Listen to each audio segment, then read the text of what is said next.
What's going on, Liverpool fans? Samson here. I know it's been a while. As you can see, like, lots happened since my last video. But it's just a quick video. The new season's about to start. After the disappointment of last season, we hope that Liverpool are going to have a much better season this season, right? Transfer window started off great. Two new signings, a lot of Deadwood leaving the club. No offense to some of the, like, obviously they're legends, but they're past their prime, so they're leaving the club. So that was always a good sign. Freeing up the wage bill, brought two signings in early on in the transfer window, and things were looking up. Things were looking good. You're thinking it's going to be a good summer. Get team in early, get a new team in early. Klopp's gonna work his magic, and we're gonna be ready for the season. Start of the season. We are now, as it is currently, it is Thursday morning, and we are 2 days away from the start of the season. And I think our game's on Wednesday, so 3 days fast. And I think I gave them Sunday, sorry, I don't say Wednesday. I think I gave them Sunday, so it's 3 days for us. And we've only signed two players. Soboslai and McAllister. Great players. I think they will come good for us this season, but we've lost 5 or 6 midfielders this summer and we've only brought in two. If you add it to the ones we already have, that we still have at the club, should I say, in Curtis Jones, Elliot, Besetic and Thiago, it's not really a title-winning midfield. And then you've got Trent, who can play in midfield, but he's a right back, and we haven't brought in a right back to play Trent in midfield. And when Trent does play in midfield, well, what we've seen from pre-season is when Trent plays in midfield, while he's playing right back, it's leaving a huge gap in defence, which because we haven't got a defensive midfielder to cover him, it'll cover those gaps. So we're getting caught out on the counter attack. It's happening. It's happening in every pre-season game, even against I don't even know what they're called, but the team that we drew 4-4 against, they were like, I'm sure they were a non-league German team, and yet that second half was just shambolic. But yeah, back to the transfers. It's worrying. We've spent all summer trying to get Romeo Lavia from Southampton. Southampton Southampton made it clear at the beginning of the transfer window he's valued at 50 million, and we won't sell him for anything less than 50 million. FSG have come in with 3 or 4 failed bids, all under 50 million, should I say. So that's not looking good. And to make things worse, season's around the corner. Chelsea, who is our first game of the season, have made a 48 million or 49 million pound bid for Lavia. We'll wait and see if that gets accepted in the morning. Who knows? It probably will be. And now it's just a case of what exactly are our owners doing? Because Klopp isn't a miracle worker. Klopp has done as great as he has with Liverpool and what he's achieved. Buying cheap, finding bargains, hidden gems here or there, Ronaldo and Robertson. When he's had to go big, then like Alisson, Salah, he's gone big and it's worked out.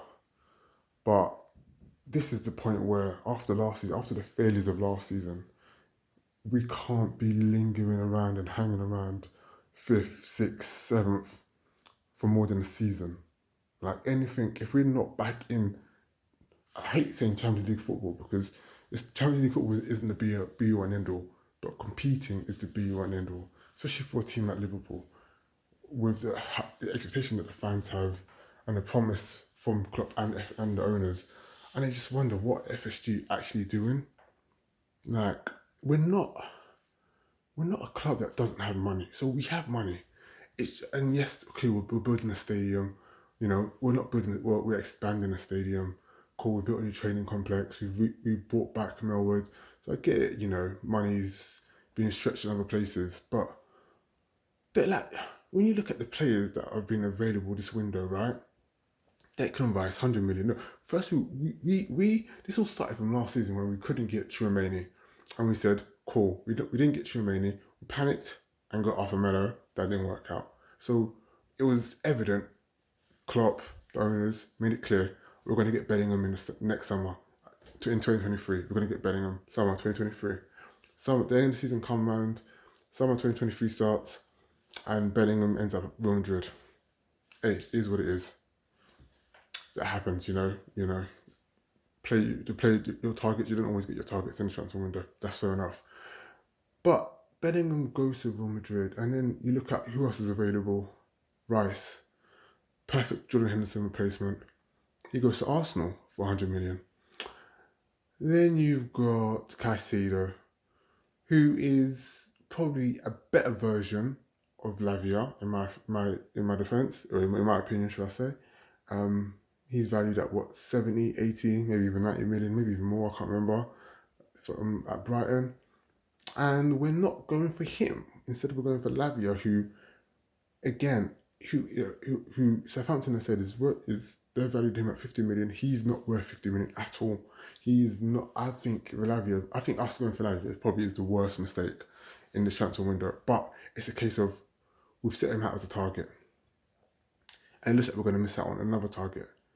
And then you just wonder what is going to happen come September when the transfer window closes. Are we going to panic buy again and end up getting another Arthur Melo on loan?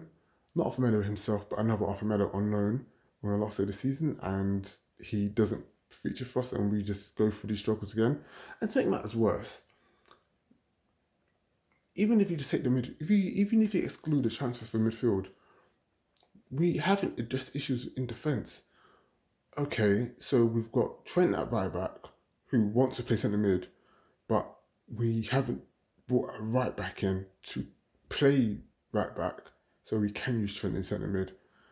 We have Joe Gomez, who can play right back, but then if Joe Gomez plays right back, it leaves a short cover at centre back. And from what me and I'm sure every Liverpool fan can speak of is what we've seen at pre-season is that take Van Dijk and Konate at that team, and our centre back options are not very good. Not very good. Joe Gomez can play right back. I think he probably is better suited at right back than centre back. And Matip is probably past his best. And we've not addressed we've not brought anyone in defensively to try and it's bad enough that we've not got a defensive midfielder. But on top of that, now we've not got any defensive cover. And you just think to yourself, what is going on at FSG? What is going on at Liverpool? And it makes you worried. As a Liverpool fan, I'm worried. I'm pretty sure every other Liverpool fan is worried for the start of the season because it's not looking good. Yes, attacking wise, we look a threat. We're going to score goals. I don't doubt that for a second. I'm shocked if Salah, Jota, Nunes, and Gakpo don't all get at least 10 to 15 goals this season. 10 to 15 goals this season each. I'll be shocked. But defensively, when we're not in position, when we get caught on a counter, I am worried. I am worried for us. And my expectations for the start of the season, right at the beginning of the summer, was to win the league. Now it's just hoping to get into the top four and maybe win a trophy, Europa League. But, man, I'm worried. But season starts in a few days. We'll see how it goes. First game, obviously, the season is not won and lost. The season isn't defined by the first game or so of the season, but the first game of the season does set the tempo for how your team is probably going to play for the rest of the season. Because last season, our first game of the season against Fulham, we played abysmal and it showed for the rest of the season. So, yeah, against Chelsea, we'll see. We'll see. I'm worried. But anyway, guys, let me know what you think. Scary times for Liverpool, boy.